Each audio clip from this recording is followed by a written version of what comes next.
For those of you who don't know, my name is Alyssa. I lead marketing at Munk Pack. We're joined tonight with Dr. Avena as part of our Instagram live series, talking about all different topics related to sugar and how it can impact your health. For Munk Pack, this is really important. This is what our brand stands for. We've seen personally how sugar can impact our health in ways that we wouldn't expect, really. It's really important for us to be creating 1 gram of sugar snacks where you don't have to compromise.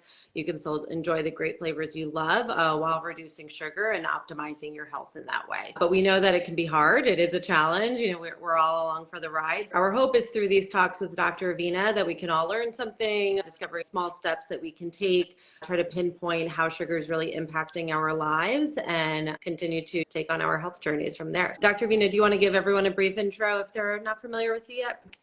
Yeah, absolutely. So my name is Dr. Nicole Avena. I'm a neuroscientist. I'm also a health psychology professor at Princeton. And I've been doing work in the field of sugar and how it affects the brain and body health for over 20 years now. This is really a topic that's been near and dear to my heart. We've been doing research on how sugar essentially can affect our brain in ways that makes it so difficult for us to cut back on it. So definitely this is a topic that is so important to me and something I love talking about. Great. Let's get into it. So tonight, really the general topic is how sugar impacts our brain, different ways that we see this coming up. And just to start, I wanted to take a step back, think about the basics. Do we need sugar? Is sugar bad for the brain? How should we think about it? Yeah, it's such a good question and great one to lead off with, because I think this is really where the confusion sets in for a lot of people. There's this idea out there that you need sugar in order for your brain to function properly. And that's not exactly true. We need glucose in order for our brain to function properly. Now, glucose is a sugar, but it's actually the sugar that our body will produce. Often we can make glucose when we consume added sugar or other carbohydrates, but we can also make it even if we consume fat. That's how people who are eating a ketogenic diet, or people who have a very strict diet where they're not eating any carbohydrates at all or very few carbohydrates, are still able to function essentially because they're able to create their own glucose in their brain. And so this happens through a complicated process. It's called gluconeogenesis. It means basically making new glucose. And so the bottom line is, we don't need added sugar in order for our brains to function. Our brains and our bodies will make the sugar for us from other sources if we have to. So we don't technically need it. And I think that's where a lot of confusion comes in. Yes, definitely. I think that's super helpful because you hear all these different things and it's hard to always make sense of it. But it's so cool when you think about what the body can actually do and how it keeps us going without too much intake from ourselves. So if we don't actually need to be intaking sugar, to be consuming it, that the brain will function properly without it. What is it about how sugar interacts with the brain that makes so many of us craving? So many of us talk about sweet tooth, cravings. It's so hard to kick. What is it about that connection that makes it that way? Yeah, so this is something that I've been talking about a lot lately. I actually have a book that just came out called Sugarless. And the bottom line of the book is to help people understand how sugar can be addictive and how it can cause dependence. And we've done a lot of research on this in my lab, looking at the role that sugar plays in promoting cravings. And in part, that happens through its ability to create a dependence on it. And so what happens is that over time, when people are consuming added sugar, and again, a lot of it is unbeknownst to us, right? We are the sugar that we intend to, but we're also eating added sugar through things that contain it where we don't even realize it, like condiments. And so what happens is our brain basically becomes affected in a way that it can cause the change in the reward system to happen. That's like what happens when someone gets addicted to things like drugs or alcohol. And so we see alterations in dopamine, we see alterations in the brain opioid system, and all of these things again produce this cycle of dependence that can occur, and that leads to the craving. And so that's why when people go too long without having some added sugar, they might start to feel lethargic, or maybe they start to get a little irritable or cranky. And a lot of times people will think, oh, I need some sugar, that my blood sugar must be dropping. That's why I must go grab something with sugar in it. But in reality, often that's the withdrawal part of the addiction setting in, where you can feel discomfort discomfort, you can feel irritable. And a lot of times that withdrawal is actually what's occurring and people don't even realize it. Really, the cravings occur through that cycle of addiction that emerges, and it really does begin in our brain. Right. Yeah. If you think about even then how sugar is even used as a reward, whether it's doing good on a test, you had a hard day, you're having dessert, as a kid, you finished dinner, that starts to get pretty crazy to think about how that cycle really begins and how emotionally you start to reward yourself with it, kicking off that brain to sugar connection. Yeah, super helpful. Thank you for explaining that.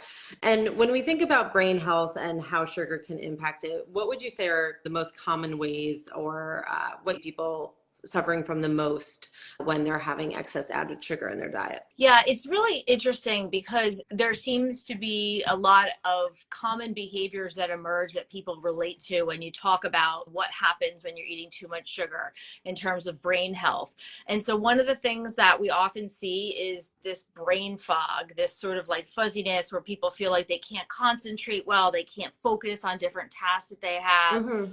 Also, another big one is mood changes. And I think any of us who've gone down that journey where we are trying to cut back on our added sugar significantly can certainly attest to the fact that you can get a little cranky when you cut back on it if you do it all at the same time and maybe a little bit too abruptly, because it really can affect our mood.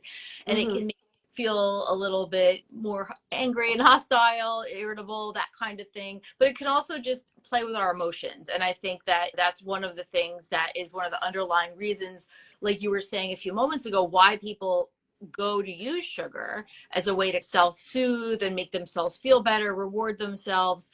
But on the other side of that, it can have a negative impact on our mood and dysregulate our mood when we, try to cut back on it, when people are having too much of it.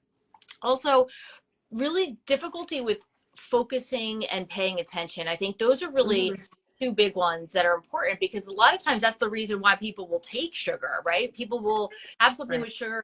They think I need to focus and dial down on something and I really need to devote my time to this right now. But what happens is sugar actually does the opposite. If anything, it distracts you and it's not going to allow you to focus in the way that you would be able to focus if you had not had a lot of added sugar. So those are really the big areas when it comes to thinking about how our brain functions, when it comes to how sugar can have a negative effect there.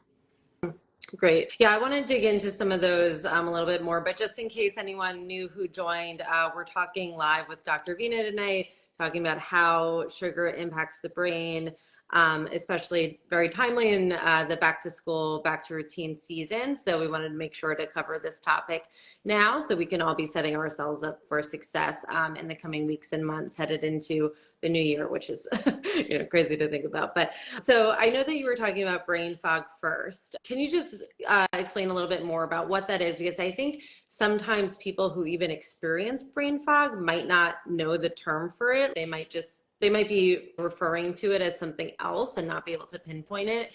And I know from people I've talked to that have brain fog, it's once they find out about it, they're like, oh, that's what I have. No, it's one of those things that I feel like it changes. It's very dynamic and it can differ for the individual. It can also differ in different ways that we experience it. So it is important to kind of lay that out. So basically, brain fog is kind of a state that is a combination of maybe a little bit of confusion, forgetfulness, but coupled with really that inability to focus, or that lack of focus that you have at a task that you're trying to do, and this sort of overall feeling where you have a lack of mental clarity.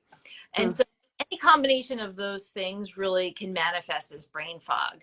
And one of the reasons why it happens is because when we consume a lot of added sugar, we get these rapid spikes in our glucose levels, and that could be great in the sense that it leads to this initial burst of energy. But what ends up happening is that's followed by a decline in our sugar levels, and that can lead to a crash. And that's what can impair our cognitive functioning. Again, we have this lure of added sugar thinking that it's going to allow us to accomplish all these tasks and, focus on things. You end up becoming tolerant to the effects of sugar and you need more and more of it. That's why people find that maybe if they were using sodas or other sugar sweetened beverages to help them get through their work day or through their school day, that suddenly they need to have more and more of them in order to feel like they're staying on task. It's because of that drop in cognitive functioning that happens as a result of the drop in our glucose levels in the brain. When we look at the research, there's been lots of studies that have been done in the hippocampus, which is that memory portion of our brain. And studies have really shown that we're seeing increases in sugar intake being linked to decreases in cognitive functioning and brain fog over time. Yeah. I think even when you think about that dependence that you were mentioning, it's now you're having more of the added sugar to get back to that same place. So that cycle really kicks off in a big way. And I know this relates a little bit to brain fog, but thinking more specifically about concentration and focus, and then even tying that into learning, academic performance as we think about back to school. Is there anything else that we could share about how sugar impacts the brain in those ways? Yeah, I think that it's important, especially for kids, especially for little kids. And I can speak to this. I have a high schooler, but I also have an elementary schooler. This is why it's so important to think about getting them off with a healthy, sugar-free breakfast. Because what ends up happening is that when kids get accustomed to having, let's just say, a bowl of sugary cereal for breakfast, that might send them onto the school bus or send them out the door or send them at the drop-off line, ready to go. But what's going to happen is through the course of the day, again, that ability of the sugar to allow them to focus is going to backfire. And we're going to see a drop in the glucose levels. That's going to send messages to the hippocampus and reward regions of the brain that are going to not only produce this state that can be associated with impaired cognitive functioning, inability to focus, but also changes in their mood. And we all know that when kids are not in a good mood, it's not a good time to ask them to do math problems or to sit down and behave all day. So really just focusing on, especially early in the day, starting the day off with a healthy breakfast that doesn't have a ton of added sugar is the way to go, so that kids have that sustained release of glucose throughout the morning that's not going to cause them to have these rapid up and down spikes in their glucose levels and their neurotransmitter levels, because ultimately that's what's going to cause that dysregulation in the brain, and that's what's going to make the kiddos have a hard time just staying focused and on task. Yeah, I think that's a great tip. And then I think even for adults, I think if you're commuting, it's easy to grab something quick. So many of the breakfast bars, breakfast treats out there are really filled, whether it's a frosted item or something even like a yogurt, where you really think you are making the right decision. And then you find out that they're full of added sugar when you turn the package around. So I think that's a great way to, when we're thinking about how can we optimize our days and really be putting everything in our power into putting our best self out there. I think starting the day without the added sugar is such a key point, because based on this conversation, there's multiple things that could be happening, whether it's lack of focus, mood irregularity. If you think about even conversations, you want to be a good employee, a good partner, a good friend, having how to have that mental clarity to be able to do the work you want to do, just show up in the way that you want to show up. I think it's interesting because a lot of it seems to stem right from breakfast, right from the foods that you're consuming at the start of the day. Yeah, absolutely. And then just thinking about the older kids, I know I have a high schooler, so I know this is a trend for everyone to stop at the coffee shop on the way to school or work and get that that's got the flavoring and sugar in it. And again, I really think we need to be mindful as parents and also as consumers of those drinks to be aware that we're setting ourselves up for a bad day. You might feel like you're walking in the door and you just got the world under control because you got that coffee drink in your hand with all that sugar. But the reality is that once it wears off, then you're going to see your day is going to precipitously get harder and harder. And I think that's why people then have that, what they call the 3 p.m. slump, right? Where then it's time to get another one of those types of drinks so that we can get through. So I think instead of basically like medicating ourselves with sugar throughout the day, it's so much easier if we can just really work on breaking the habit, cutting back on it, and just really just trying to start this academic year off on a good foot and really on how you can get the sugar out or minimize it as much as possible. And in the long run, it's going to make it so much easier for everyone to stay on task. And for people that are listening and they're saying like, oh, that sounds like me, or wondering if maybe it's what I'm eating for breakfast or what I'm eating for lunch that's causing this, thing that I've been noticing, what would you say are the steps that you would recommend that someone takes to really pinpoint? Is it the sugar? Is something else going on? Or even if they're considering that it's the sugar, like how would they wean themselves off of it? Because I know we've talked in the past about this kind of like cold turkey aspect, and that's not necessarily the best path, even though it seems like maybe the quickest one. Yeah, no, it's a great question. And I talk about this a lot in my new book, Sugarless. And I have steps outlined there to navigate this whole process because it's a lot. We have sugar all over our environment. It's hard to figure out where it's located. It's hard to figure out where to start. But one thing I really suggest is starting with your beverages. That can be a great spot to start because, like we were talking about, a lot of times they have a ton of added sugar in them, whether it's sodas or coffee drinks. And really just figuring out how you can alter your beverage so that you still enjoy it, but not have it have so much added sugar in it. So for some people that might mean just cutting back at first, right? Maybe if you're having 5 pumps of mocha, maybe you go to 3 or 2, and then eventually hopefully get down to none. Really just taking those steps to try to minimize the amount of sugar you have. And then eventually you can take it from there and go further and further. And then snacks is another one. I think that's something that a lot of times snacks are one of those things that we don't plan for and we grab something quick. We need, a quick snack while we're, dropping the kids off at practice or running an errand or something like that. And so just being prepared and having healthy snacks available is just critical because if you don't have something on hand or have something in mind that was your go-to, then you get stuck perhaps having to grab something that you're going to regret later. It's going to mess up your mood and you're just going to, be better off having made a different choice. Yeah, no, that's so true. And, at Munk Pack, we say every gram of sugar matters. And, what we mean by that is really when you start to see the added sugar guidelines put out by, the American Heart Association, it's 24 grams of added sugar for women, 36 grams for men. And, if you could be eating half of that, 75% of that just in one snack, if you're not paying attention. And it's definitely something to be mindful of because that's what we've recognized, that there's going to be some sugar in your day.